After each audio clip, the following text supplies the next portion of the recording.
magandang umaga po sa ating lahat. Magandang umaga, Pastor. Magandang umaga, Brother Meljon. Salamat sa Panginoon at tayo po ay makapagpatuloy sa pagpahayag ng banal na salita ng Panginoon or gospel, ng magandang balita sa The Gospel Hour. the gospel hour. So, simulan po natin sa pagbati. Batiin po natin yung mga kasamahan natin sa iglesia, no? Una po ay binabati po namin ang yung malayo, yung Ubay, saka yung sa Lubang, Gindulman, Kalapi Church, tapos meron din sa outreach sa Carmen, tapos yung sa Katigbian, yun yung mga outreach namin po. At saka binabati ko rin po ang Tagbilaran Church, Lord Jesus Christ Bible Gospel Church sa Tagbilaran campsite. Tapos dyan po sa mga sa Dawis po, sa Katarman, meron po din kaming kasamahan dyan. Mga kasamahan namin, binabati po namin sila dyan. At dito naman po sa Luway, no? Sa Calvario Luway, yung mga Ati Tribes, binabati namin sila. Lalo na sila Pastor Joe Mark sa Alegria at sa Pastor Nardo, no, sa Basakda po. Binabati po namin kayong lahat, mga kapatiran namin na patuloy po na nagsiservisyo sa Panginoon ng may puso. Bigay ko po kay Pastor kung ano pong maidadagdag niya. Thank you, Brother Meljon. Pray ng Panginoon, na itong lahat ay kalooban ng Panginoon na pinag-isa niya para ang Ebanghelyo ng ating Panginoon ay maihayag, no?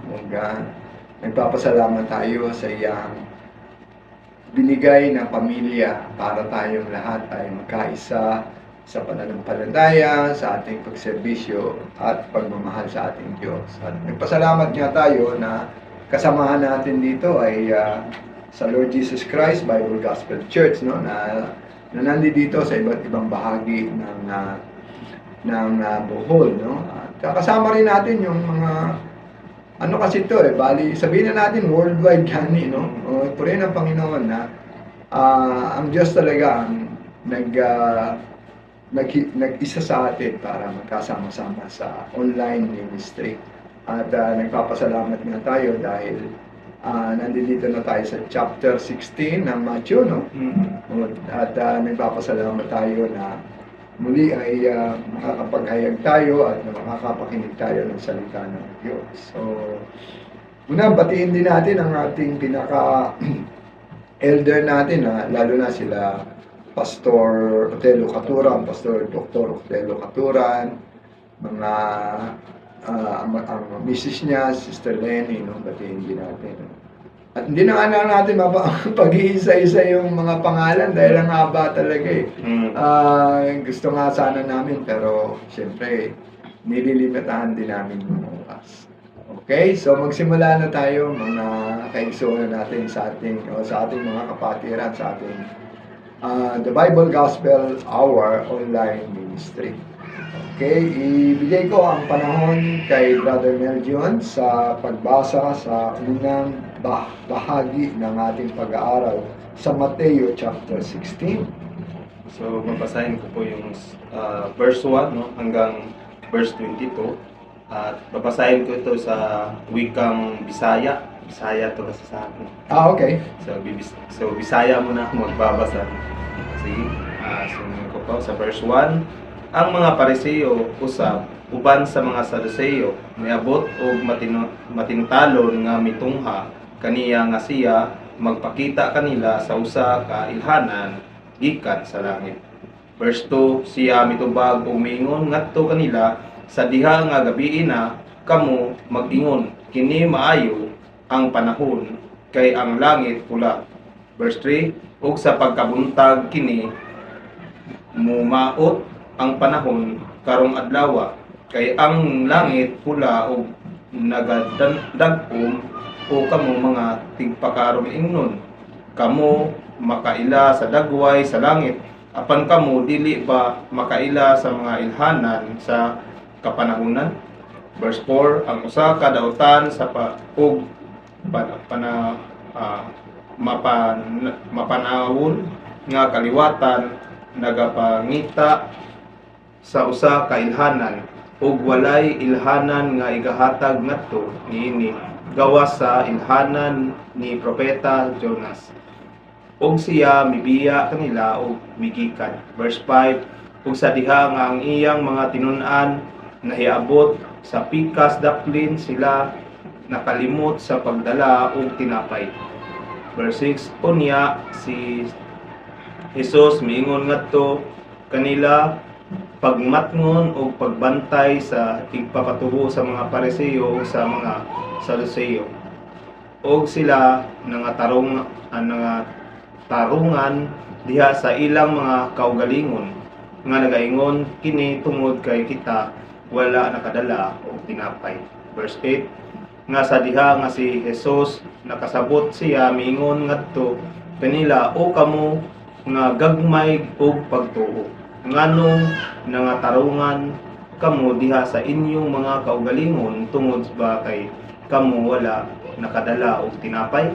Verse 9, wala pa ba kamo nakasabot ni nakahimnumdum sa 5 ka buok tinapay sa 5 ka libo o pila ka mga basket ang inyong nahipos. Verse 10, ni ang 7 ka buok tinapay sa 4 ka libo o pila ka mga basket ang inyong nahipos. Verse 11, ngano ba kini nga wala kamo makasabot nga ako wala misulti niini nganha kaninyo mahitungod sa tinapay nga kamo kinahanglan magbantay sa mga tigpapatubo sa mga Pariseo o sa mga Saduceo. Verse 12, unya nakasabot sila nga siya wala mapasilaan kanila sa pagbantay sa ipapatubo sa tinapay apan sa pagtulunan sa mga Pariseo o sa mga Saduceo. So dire ko tuto. Okay? Sige, mag-pray tayo para gabayan tayo ng dakilang Diyos. Nagpupuri po kami, nagpapasalamat dakilang Diyos, nagagala kami ng gusto sapagkat muli ay maihahayag po ang inyong Ebanghelyo. At nagpapasalamat niya po kami na sa oras na ito, sa aming lahat, kayo nga po ang mag-bless sa amin, magpala sa aming lahat, Panginoon. Pagkat alam po namin na kung wala kayo, wala naman dito kami magagawa talaga, O Diyos. At iniling din po namin ang patawaran ng mga kasalanan na aming na gawa, naisip, at mga nasabi, Panginoon. At nagpapasalamat niya po kami, O Diyos, na sa pamamagitan po ng dugo ni Ginoong Jesucristo na inyong bukong kaming lahat ay nalinis sa lahat ng aming mga kasalanan. Sa nakaraan, sa ngayon, at sa darating. Tunay, napakabuti po ninyo sa aming Panginoon. Kami nga po ay tinanggap ninyo. Ginawa nga po ninyo na kami ay maging karapat-dapat sa inyo pong pagiging banal at matuwid. At may papasalamat nga po kami, O Diyos, na kami nga po ngayon ay nakapaghahayag ng inyong salita, nakapag-aaral nito, Panginoon. At kami po ay nagkakaroon ng kagalakan, kasiyahan, lalo na, Panginoon, na kami ay nagkaroon ng pag-asa. At higit sa lahat sa inyong pong Santong Espiritu na nagpaunawa nito sa atin na. Tunay, napakabuti po ninyo sa amin. At nawa sa mga oras na ito, kayo nga po ang mag-bless po sa aming lahat na kami mapanalanginan at patuloy din po kami na magamit para magliwanag sa mundo ito. Alam po namin na kayo po ang gagalaw sa aming mga buhay, ang inyo pong kalinglingan, ang inyo pong kaliwanagan, ang inyong liwanag, ang magliwanag sa bawat buhay po namin. Ang inyong mga salita ay naihahayag, Panginoon. O Diyos, makapangyarihan, pinagkaloob po namin sa inyo ang lahat ng papuri, parangal at pagdakila sapagkat ito po ay karapat-dapat na ipagkaloob po sa inyo. Nagpapasalamat niyo po kami sa inyo, Panginoon, sa pangalan po ng Ginoong Jesucristo at sa paggabay po ng Santong Espiritu. Amen. Okay, bigay ko na ang panahon kay Brother Nestor sa kanyang bahagi. So dito po no sa verse 1 to 12, no? Makikita po natin dito, no, sa whole chapter, no, ito po ay pinapakita po ng Panginoon dito yung mga karaniwang karaniwang kahinaan ng mga tao. So dito po sa verse 1 to 2, mabasa po natin dito yung mga Pharisees o yung mga Pariseo po. So sila po yung ang purpose po nila nito, kung basahin po natin, meron po sila, ang purpose nila is gusto nilang ano ba yun? Gusto Subukin. nilang subukin, no? Ang yung si Panginoong Hesus sa pamamagitan ng, sabi nila dito, ilhanan gikan sa langit o palatandaan na nanggaling sa langit. Sa kabila ng mga ginawa ni Jesus Christ, nagpagaling siya ng mga may sakit, yung bulag nakakakita, yung mga bakol nakalakad, at yung mga patay nabuhay. No, sa kabila ng lahat ng yan, naghahanap pa rin sila ng sign para para maipakita ni Jesus na siya talaga yun. Pero no, ito yung karaniwan na isa sa karaniwan na kahinaan ng tao. Sabi niya nga dito sa verse 2, no, siya mitubag ug mingon ngadto kanila sa diha nga gabi na kamo mag-ingon kini maayo ang panahon kay ang langit pula. O sa verse 3, sinabi din dito na meron silang parantanda din kung masama yung panahon. Nalalaman nila, it means na nasasabi nila agad na yan ay mabuti at masama. Mabuting panahon at masamang panahon. Kaya nga anong sabi nga dyan, Pastor, sa Tagalog sa may verse 3? At kapag umaga naman, sinasabi ninyo, uulan ngayon dahil madilim ang langit. Nakakabasa kayo ng palatandaan sa langit. Ngunit hindi ninyo mabasa ang mga palatandaan ng kasalukuyang panahon. No? Yung sabi nila dito, hindi nila maintindihan yung kasalukuyan na panahon na mga nangyayari. It means yung pinapaalala po ng Panginoon yung mga nangyayari sa kasalukuyan, yung ginagawa ni Jesus Christ, yun yung mga hinahanap nila eh. Hindi nila makita dahil bakit? Dahil again, no? Dahil sa kahinaan ng tao. Yung number one dito na pinapakita ng Panginoon sa pamamagitan kay Mateo, no? Number 1, yung katigasan ng ulo. Dahil tayo ay matigas yung ulo ng mga Pariseo, hindi nila nakikita yung sign na yung Mesiyas na magpapagaling, no? So, 'di ba? Alam naman natin na prophesy na o sinabi na sa Old Testament na ganun ang mangyayari, no? Pag darating yung Mesiyas, no? Magpapagaling talaga siya ng mga may sakit. Pati yung patay mabubuhay talaga, magkakaroon ng buhay. Kaya dito nakikita natin yung kahinaan ng isa sa kahinaan ng tao, no? Yung pagiging matigas yung ulo. So, yun yung nangyari, no? Tapos ano naman sunod dito? Dito naman tayo sa mga disciples. Ito naman yung mga disciples, siyempre nung nagpakain sila ng mga 500,000 ba yun na mga tao, no? 500,000 o higit, no? 5,000 na mga tao o higit pa, no? Kasi mayroon mga babae pa rin hindi nabilang, mga lalaki lang yung binilang. Pero napakain ni Jesus yun, lahat. Tapos, nung sabi ni Jesus Christ na mag-ingat kayo sa, anong sabi sa 6 sa Tagalog? Sabi dito, sinabi ni Jesus sa kanila, mag-ingat kayo sa pampaalsang ginagamit ng mga Pariseo at mga Saduseo. Yun yung sinabi ni Jesus Christ. Tapos naisip lang nila, uy, patay tayo nito. Hindi natin nadala yung mga natira. Nakalimutan natin. Tapos pinaalala na naman sila ni Jesus. Anong sabi ni Jesus? Ano sa Tagalog yun? Maliit na gamay na pagtuo. Sa verse 8. Alam ni Jesus ang pinag-uusapan nila. Kaya't sila'y tinanong, bakit ninyo pinag-uusapan kayo walang dalang tinapay?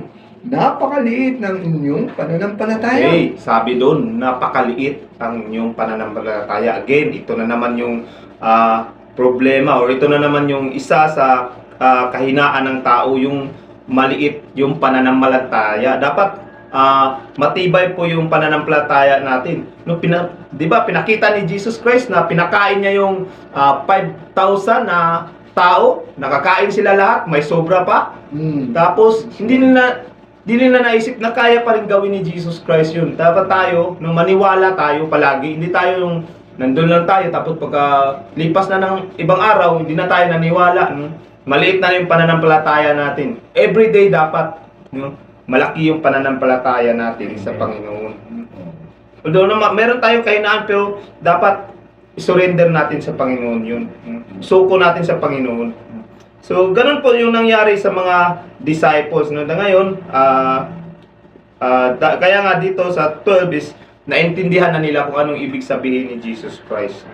So, ano lang sila, si Jesus, nagsabi lang sila para maiwasan nila yung, upang hindi nila magaya yung mga ginagawa ng mga Pariseo. Yung katigasan ng ulo. So, sila naman, sa part naman nila, yun nga ay lumiit yung paniniwala nila, yung pananampalataya nila kay Jesus. No, galing sila sa malaki kasi nakita nila yung pero nung sa ibang pangyayari naman ay lumiit yung pananampalataya nila. Dahil hindi ang tiningnan nila yung tinapay, yung naisip nila yung tinapay na naiwan, hindi nila tiningnan si Jesus Christ kung anong magagawa niya. So, ganun po sa ating buhay. Tingnan po natin palagi si Jesus Christ. Alalahanin po natin yung salita niya. So, ngayon, bibigay ko po sa pagpapatuloy kay Pastor yung karugtong po nito. Thank you, Brother Meljun. Yun yung katotohanan, napakaganda na ang ating Panginoong Jesucristo, inuunawa niya tayo at patuloy na pinagkakalooban niya tayo ng mga aral upang maunawaan natin ang mga bagay na panlangit. At nagpapasalamat nga tayo dito. At ang ating dakilang Diyos ay patuloy niyang iminumulat ang mga tao sa kanyang plano sa mundong ito. At nagpapasalamat tayo na dadako na tayo ngayon sa pagpapakilala niya sa kanyang sarili at ang kanyang pagpapahayag ng kanyang kamatayan na yon talaga ang plano ng Diyos. Kung hindi magaganap yon, hindi maliligtas ang mga tao. So basahin natin 13 hanggang 28. Okay? Nandumating sa 13, nandumating si Jesus sa bayan ng Cesarea ng Filipos, tinanong niya ang kanyang mga alagad, ano ang sinasabi ng mga tao patungkol sa anak ng tao? 14. At sumagot sila, ang sabi po ng ilan, kayo si Juan na tagapagbautismo. Sabi po naman ng iba, kayo si Elias. At may nagsasabi pong kayo si Jeremias o isa sa mga propeta. 15. Tinanong ulit sila ni Jesus, ngunit para sa inyo, sino ako?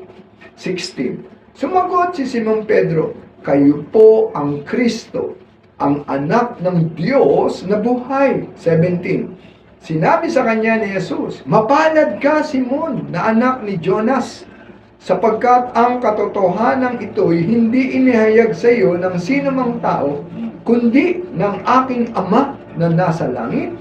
18. At sinasabi ko sa iyo, ikaw ay Pedro, at sa ibabaw ng batong ito ay itatayo ko ang aking iglesia. At ang pintuan ng daigdig ng mga patay ay hindi magtatagumpay laban sa kanya. 19. Ibibigay ko sa iyo ang mga susi ng kaharian ng langit, at ipagbawal mo sa lupa ay ipagbabawal sa langit, at ang ipahintulot mo sa lupa ay ipahintulot din sa langit. 20. At mahigpit niyang iniutos sa kanyang mga alagad na huwag sabihin kanino man na siya nga ang Kristo. 21. Mula noon ay ipinaalam na ni Jesus sa kanyang mga alagad ang mangyayari sa kanya. Sinabi niya, dapat ako magtungo sa Jerusalem at magdanas ng maraming hirap sa kamay ng mga pinuno ng bayan, mga punong pari at mga tagapagturo ng kautusan. ako'y papatayin. Ngunit sa ikatlong araw, ako'y muling mabubuhay. 22, dinala siya ni Pedro sa isang tabi at sinimulang pagalitan. Panginoon, huwag nawang itulot ng Diyos. Kailan may hindi yan mangyayari sa inyo?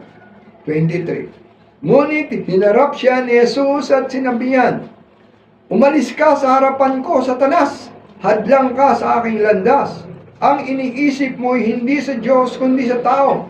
24. Sinabi ni Jesus sa kanyang mga alagad, ang sinumang nagnanais sumunod sa akin ay kinakailangang itakwil niya ang kanyang sarili. Pasanin ang kanyang krus at sumunod sa akin. 25. Ang naghahangad na magligtas ng kanyang buhay ay mawawalan nito. Ngunit, ang mawala ng kanyang buhay alang-alang sa akin ay magkakamit nito. 26. Sapagkat ano ba ang mapapala ng isang tao? Makamtan man niya ang buong daigdig, ngunit mapapahamak naman ang kanyang sarili. Ano ba ang mababayad ng isang tao para mabawi niya ang kanyang buhay? 27. Sapagkat darating ang anak ng tao na kasama ang kanyang mga anghel at taglay ang dakilang kapangyarihan ng kanyang ama. Sa panahong iyo'y gagantimpalaan niya ang bawat tao ayon sa ginawa nito. Tandaan ninyo, 28, may ilan sa inyong narito na hindi mamamatay hanggat hindi nila nakikita ang anak ng tao na dumarating bilang hari. Purihin ang Panginoon sa kanyang mga salita. Napakaganda talaga, no? So dito makita natin, no, ang pagpapahayag ng ating Panginoon kung sino nga ba siya. Kasi sa katotohanan, nung mga panahon na yon, ang lahat halos ng mga Hudyo ay naghihintay sa pagdating ng Misaya, ng manliligtas, ng ating Panginoong Jesucristo. At marami nga ang natuwa nang dumating siya, pero ang nagiging problema, yung sabi nga kanina, yung mga matitigas ang ulo, ayaw nilang maniwala. At ganun nga ang nangyayari. Kanya nga rito, tinanong mismo ng ating Panginoon, kung sino nga ba siya. No? Kaya nga ang tanong niya una ano ang sinasabi ng mga tao patungkol sa anak ng tao? Anak ng tao kasi siya ay binigyan na ng propesiya na siya ay anak ng tao. Ibig sabihin kasi noon sa Isaiah 9:6 at saka I think sa 7:14, na isisilang ang isang sanggol, at isisilang sa isang birhen, at siya ay magiging Diyos, makapangyarihan, prinsipe ng kapayapaan. At siya nga yung anak ng tao na ipinupropesiya. At purihin ang Panginoon na ang mga tao ay natuwa sa kanyang pagdating, pero hindi lahat. Hindi lahat. Lalo na yung mga unang mga nakakita sa kanya. Ang unang nakakita sa kanya, kanyang pagsilang ay siyempre yung kanyang magulang, si Jose at saka si Maria. Pero ang sumunod ng nakakita sa kanya ay ang mga mga pastol, mga magbalantay, Oo. Shepherd. So, sumagot naman yung kanyang mga disipulo. Ang sabi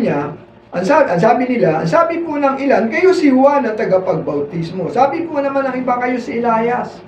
At may nagsasabi po, kayo si Jeremias o isa sa mga propeta. Kasi sa katotohanan na hindi pa nila nauunawaan ng gusto. Kasi ang kanilang hinihintay, ang ilang inaakala na hinihintay ay isang makapangyarihan, matapang, mayaman. Pero siya dumating, halos baliktad ang lahat. Sapagkat meron talagang magandang plano ang Diyos na mahirap maunawaan. Tanging Diyos lamang, no, ang makapaghahayag nito sa atin, no. Kaya gano'n ang nangyari, no, na sila ay nagkaroon ng hindi pananalig, no. Kaya nga iba't iba, no, yung kanilang sabi. Tinanong ulit sila ni Jesus, ngunit para sa inyo, sino ako? Makita natin dito si si Pedro, talagang pabigla-bigla talaga yan no? Kung ano talaga yung nasa puso niya, nasa isip niya, sabihin niya. Sa 16, sumagot si Simon Pedro, kayo po ang Panginoon, ang anak ng Diyos na buhay. Na eksakto ang kanyang pagkakasabi. Ngayon, napakaganda ng inihayag ng ating Panginoon tungkol sa kanyang sinabi. Sa 17, sinabi sa kanya ni Jesus, mapalad ka, Simon, anak ni Jonas, sapagkat ang katotohanan ito'y hindi inihayag sa iyo ng sino mang tao, kundi ng aking Ama na nasa langit. Purihin ang dakilang Diyos. Na tayong lahat na nakakilala sa ating Panginoong Jesucristo na anak ng Diyos, na siya ay Diyos at siya ang manliligtas, ang naghayag niyan ay ang Diyos mismo sa bawat isa sa atin. Yun ang katotohanan. At napakapalad natin. Mapalad talaga tayo. We are so blessed. No? Katulad ni Apostol Pedro. At sabi nga niya dito, no, sabi niya sa 18, at sinasabi ko sa iyo, ikaw ay Pedro, at sa ibabaw ng batong ito ay itatayo ko ang aking iglesia, at ang pintuan ng daigdig ng mga patay ay hindi magtatagumpay laban sa kanya. So, sinabi niya kay Pedro na siya ay batong maliit. No?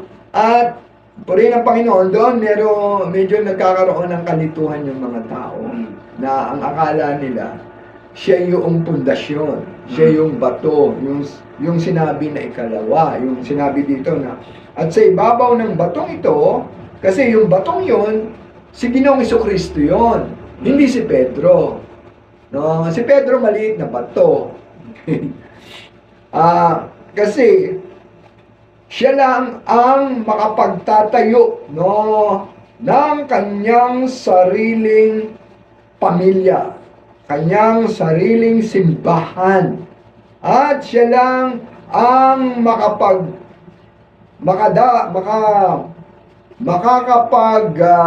panalo o makagagapi, no? Sabi nga niya, at ang pintuan ng daigdig ng mga patay ay hindi magtatagumpay.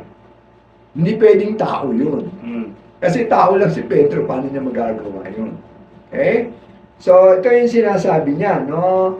Na sa kanya, wala talagang magtatagumpay na kasamaan. At purihin ang Panginoon na kung nasa atin ang Panginoong Jesucristo, we are more than conquerors.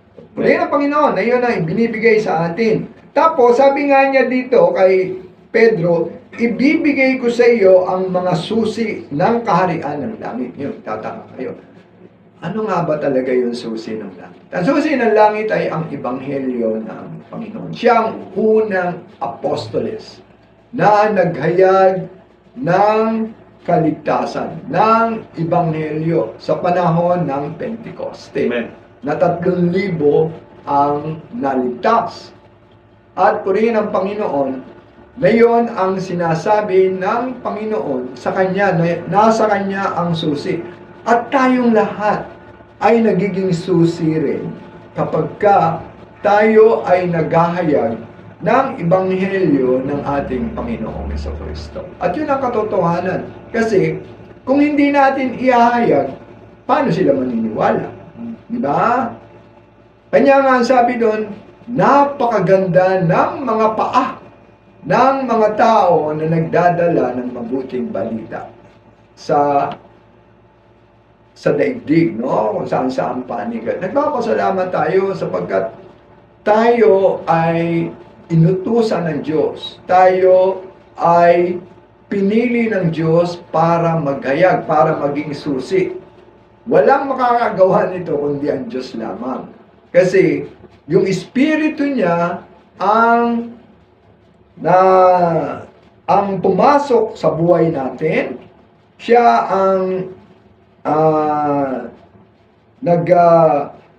nagbigay ng kapangyarihan upang makapaghayag ng salita ng Diyos. At purihin ang Panginoon na yun nga ang nangyayari sa bawat mga nanalig na karanas at nakadama ng pag-ibig, ng katagumpayan at ng kaligtasan ng Diyos. Hindi naman natin pwede isaksi o hindi naman natin pwedeng sabihin kung hindi natin naranasan.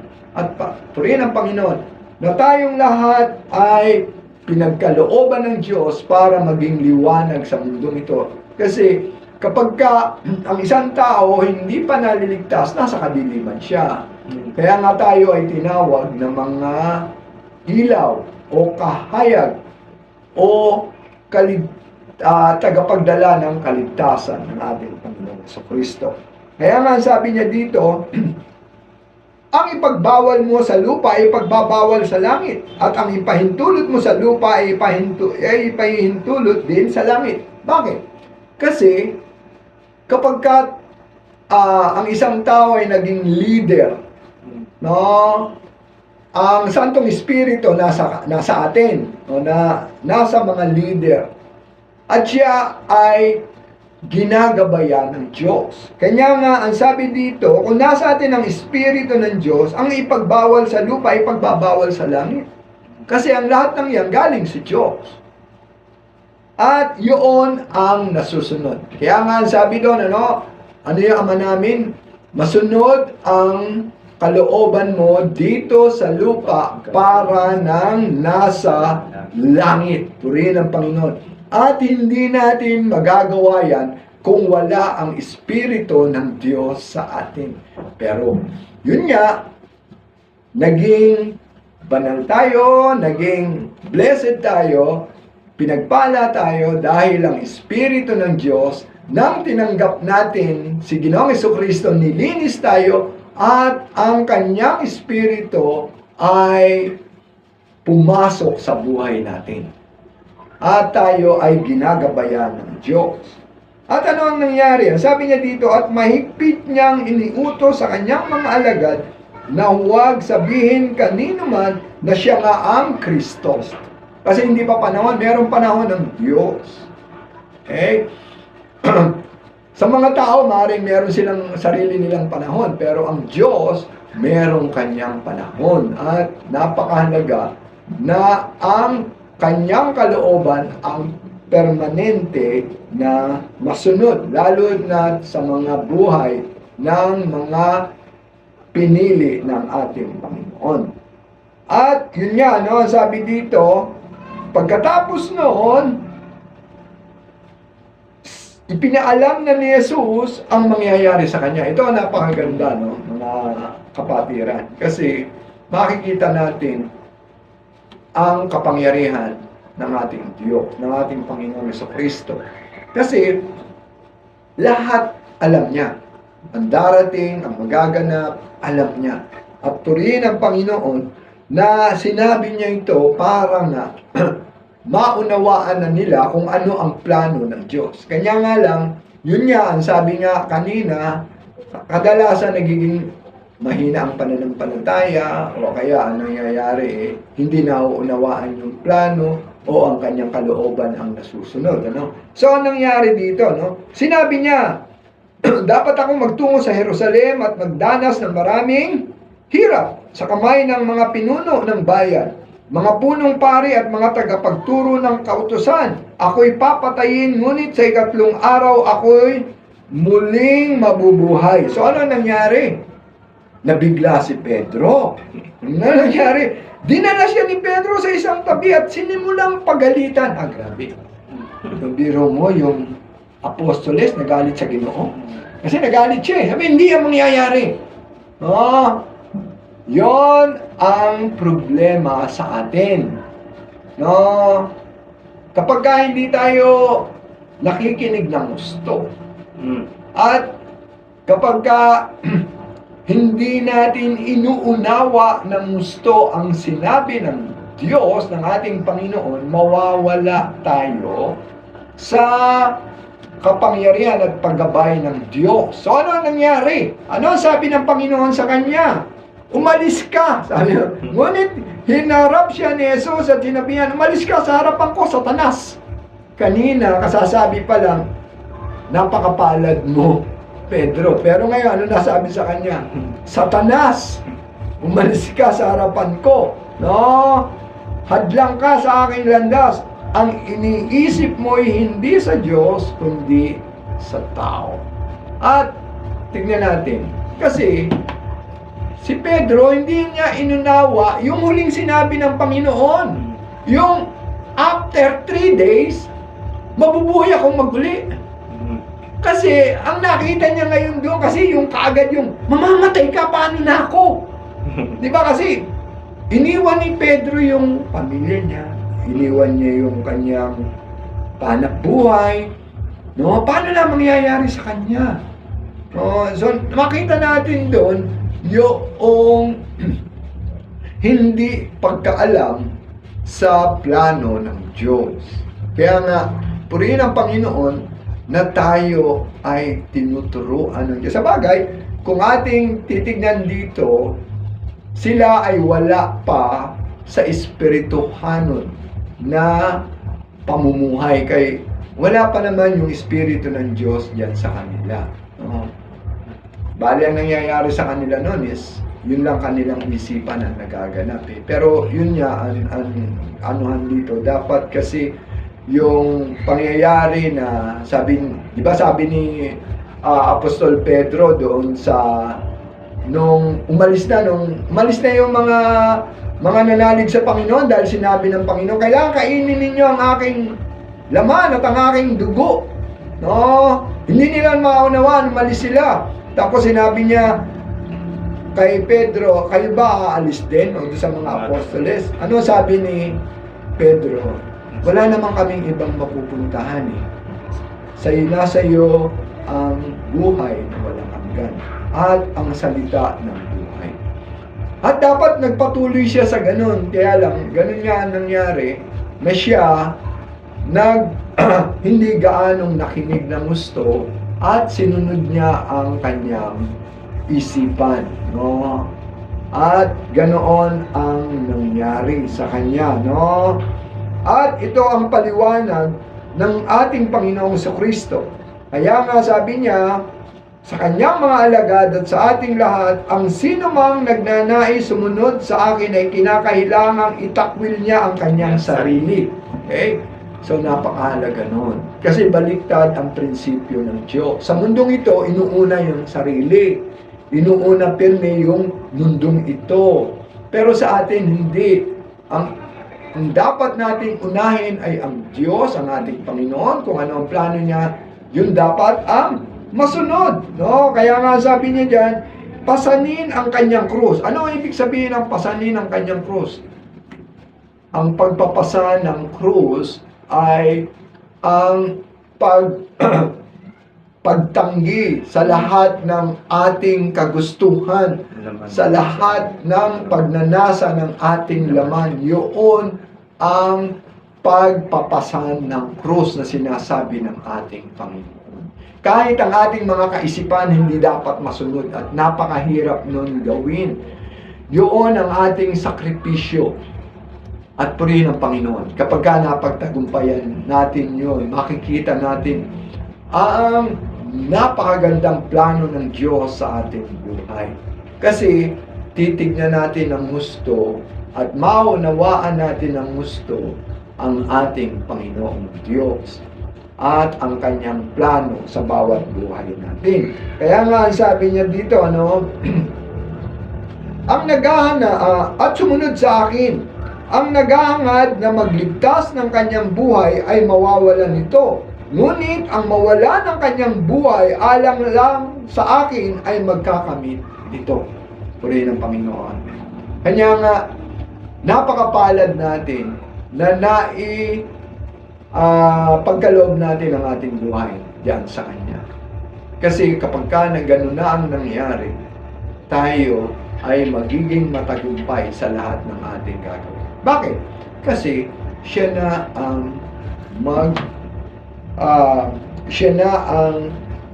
magpaplano at gagalaw sa buhay natin na pinakamaganda para sa atin. Kaya nga sabi niya diyan, sapagkat ano ba ang mapapala ng isang taong makamtan man niya ang buong daigdig, ngunit mapapahamak naman ang kanyang sarili? Ano ba ang maibabayad ng isang tao para mabawi niya ang kanyang buhay? Yun naman ang katotohanan, no? Kadalasan kasi masyado nating minamahal ang buhay na ito, temporary buhay na ito. Kanya nga po rin ang Panginoon na tayo ay pinagkalooban ng spiritual na buhay para mapagtagumpayan natin ang ang pagnanasa ng ating mga laman, no, at ang ating sarili. Kaya nga sabi niya dito, no, ano ba ang maibabayad ng isang tao para mabawi niya ang kanyang buhay? Kasi sa totoo, tayong lahat ay mayroong buhay na walang hanggan. Lahat ng tao, kahit masama, may buhay na walang hanggan niya. Kaya lang, sa impyerno pupunta, yung hindi mananampalataya. Pero kung tayo ay manalig, tayo ay pupunta sa langit na iyon ang buhay. Pero yung hindi napunta sa langit, kamatayan. Yun ang walang hanggang kamatayan. Kanya nga, sabi niya dito, no, walang maibabayad ng tao para doon. Tanging Diyos lang ang nagbayad noon para sa ating lahat kung tayo ay nanalig sa Kanya. Kanya nga sabi dito, sapagkat darating ang anak ng tao na kasama ang kanyang anghel at taglay ang dakilang kapangyarihan ng kanyang ama. Sa panahong iyon, gagantimpalaan niya ang bawat tao ayon sa ginawa nito. Tandaan ninyo, may ilan sa inyong narito na hindi mamamatay hanggat hindi nila nakikita ang anak ng tao na dumarating bilang hari at puri ng Panginoon, ano? Na ito ay naganap bilang patotoo sa ating lahat, ano? Kaya nga sabi niya rito, no, na babalik siya, no, at taglay ang kapangyarihan ng Amahang Diyos. At tayong lahat ay gagantimpalaan, no, sabi niya, gagantimpalaan niya ang bawat tao ayon sa ginawa nito. Pasalamat tayo sa dakilang Diyos. Sapagkat itong mga ito ay ipinaliwanag sa atin ng napakahalaga na ang buhay natin ay naihandog nato sa ating buhay ni Diyos.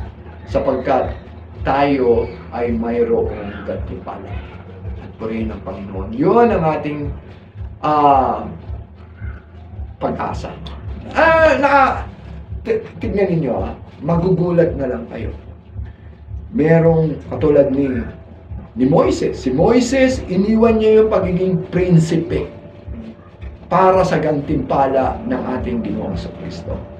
Si Chuck Molson, ewan ko kung kilala ninyo siya. Siya ay sekretary ng presidenteng si Nixon. Alam ba ninyo kung anong ginawa niya? Tinalikuran niya yung kanyang pagiging sekretary at inihayag niya ang katotohanan. At dahil doon siya ay nakulong. Naiwan niya ang napakataas na tungkulin na maging isang sekretary ng presidente, US President. At siya ay nakulong dahil sa kanyang pananalig sa ating Panginoong Jesucristo na magbibigay sa kanya ng mas mataas na gantimpala. Yon ang mga kapangyarihan ng Diyos na pumapasok sa buhay ng tao. Sapagkat nakikita natin kung ano talaga ang katotohanan at kung ano talaga ang pupuntahan ng mga tao na naglingkod sa nagbuhat o lumikha sa Kanya. Tayong lahat ay nilikha ng Diyos. At mayroon siyang napakagandang plano sa ating buhay.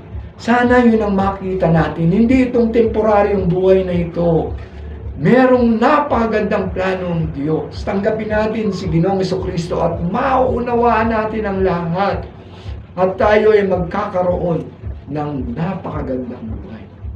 Yon ang sinasabi ng ating Panginoon na gantimpala na pangwalang hanggan. Kaya nga, ang sabi niya dito, tandaan ninyo, may ilang sa inyong narito na hindi mamamatay hanggat hindi nila nakikita ang anak ng tao na dumarating bilang hari. Sa next chapter yon, ipapakita kung paanong ipinakita ng ating Panginoong Jesucristo ang kanyang paningningan, ang kanyang kaluwalhatian, kasama si Moises at kasama si Elias. Purihin ang Panginoon na ang lahat ng ito ay nakita ng kanyang mga alagad. At sa atin ding buhay, kung tatanggapin natin ang ating Panginoong Jesucristo, madadama natin yan. At makikita natin kung gaano kapangyarihan ng Diyos at ang kanyang kaluwalhatian sapagkat lulukob ang banal na Espiritu sa atin at siya ang maghahayag noon sa bawat isa sa atin.